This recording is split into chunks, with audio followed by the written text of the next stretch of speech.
2008 icon താരങ്ങളുടെ പകിട്ടിലെത്തിയ super ടീമുകളെ മലർത്തിയടിച്ച Rajasthan Royals, Shane വോണിന്റെ Rajasthan. പിന്നീട് ഒരിക്കലും കിരീടം കയ്യിലെത്തിയിട്ടില്ലെങ്കിലും മലയാളി ആരാധകർക്ക് എന്നും പ്രിയപ്പെട്ട സംഘമാണ് റോയൽസ്. സഞ്ജു സാംസൺ തന്നെ അതിന് കാരണം.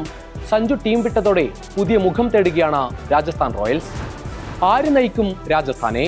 താരലേലത്തിനൊരുങ്ങുമ്പോഴും ഉത്തരമായിട്ടില്ല. സഞ്ജുവിന് പകരം രവീന്ദ്ര ജഡേജ, സാം കറൻ എന്നിവരെ എത്തിക്കാനായത് വലിയ നേട്ടം. പക്ഷേ നായകസ്ഥാനം പ്രഖ്യാപിച്ചിട്ടില്ല. ജഡേജയ്ക്ക് നായകന്റെ നറുക്കു വീഴുമോ, അതോ കഴിഞ്ഞ സീസണിൽ സഞ്ജുവിന്റെ അഭാവത്തിൽ ക്യാപ്റ്റനായ റിയാൻ പരാഗിനെ ഉത്തരവാദിത്തം ഏൽപ്പിക്കുമോ? യശസ്വി ജയ്സ്വാളിൽ ഭാവി നായകനെ തേടുന്നെങ്കിൽ അങ്ങനെയുമാകാം.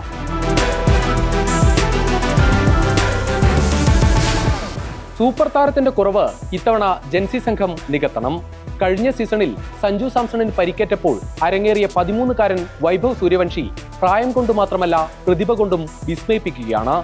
കഴിഞ്ഞ സീസണിൽ IPL-ൽ സെഞ്ചുറി നേടിയ വൈഭവ് ഇന്ത്യൻ അണ്ടർ-19 ടീമിനായും കാഴ്ചവെക്കുന്നത് മിന്നും പ്രകടനം. വൈഭവിന്റെ ശരിയായ വൈഭവം ഇനി കാണാൻ പോകുന്നതേയുള്ളൂ. വൈഭവ് യശസ്വി സഖ്യമാകും ഇത്തവണ രാജസ്ഥാന്റെ ഓപ്പണിംഗിൽ. സഞ്ജു പോയതോടെ ധ്രുവ് ജുറേലിന് ഇനി വിക്കറ്റ് കീപ്പർ സ്ഥാനം ഉറപ്പിക്കാം.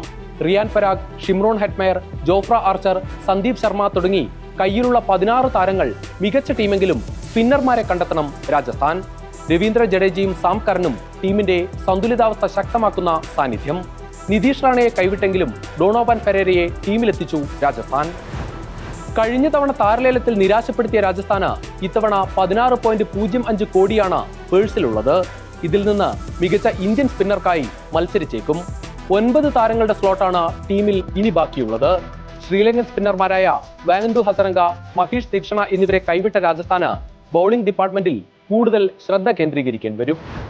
കുമാർ സംഗക്കാര വീണ്ടും പരിശീലകനായി ചുമതലയേറ്റ് കഴിഞ്ഞു. സംഗക്കാരയ്ക്ക് കീഴിൽ 2022 ഫൈനലും 2024 പ്ലേ ഓഫും കളിച്ചിട്ടുണ്ട് രാജസ്ഥാൻ.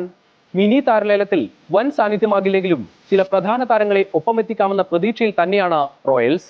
മെഗാ താരലേലത്തിൽ കാണിച്ച അലംഭാവം ഇത്തവണയെങ്കിലും മാറ്റിയാൽ 17 വർഷമായി കണി കാണാത്ത കിരീടം രാജസ്ഥാന് സ്വപ്നം കാണാം.